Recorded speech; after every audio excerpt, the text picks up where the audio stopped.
আজকে আমি চিকেন রান্না করছি খুবই খুবই সাধারণ ওয়েতে। আমার যখন খুব তাড়াহুড়া থাকে আমি সাধারণত এইভাবে করে চিকেনটা রান্না করি, তো সেটা একটু শেয়ার করলাম। তার জন্য প্রথমে আমি পেঁয়াজ একটু লবণ দিয়ে ভালো মতো চটকায় নিব। তারপরে আদা বাটা, পেঁয়াজ বাটা, রসুন বাটা এবং কাঁচামরিচ বাটা। আমি বাসায় শুকনো মরিচের গুঁড়া খাই না, এই কারণে কাঁচামরিচটা আমি সব কিছুতে ব্যবহার করি।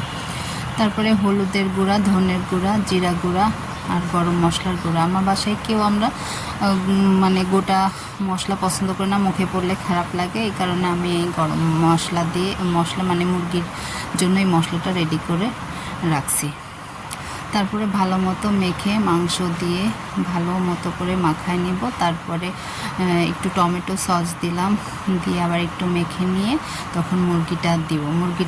মুরগিটা সুন্দর করে মাখায় নিয়ে তারপরে সরিষার তেল, আমরা বাসায় সয়াবিন তেল খাই না, সব কিছুতে সরিষার তেলই খাই, যেগুলো সরিষার তেলে সম্ভব না শুধু সেটাই মাত্র সয়াবিন খাই।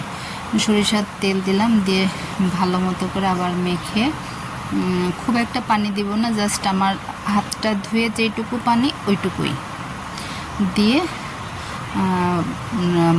রান্না বসায় দিব।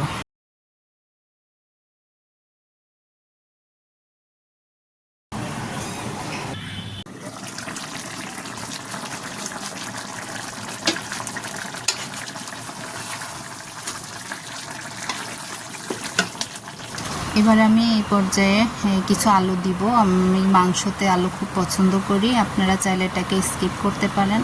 তো তার জন্য আলুটাকে আমি ভালো করে একটু ভেজে নিয়ে তারপরে মাংসের মধ্যে দিয়ে দিব।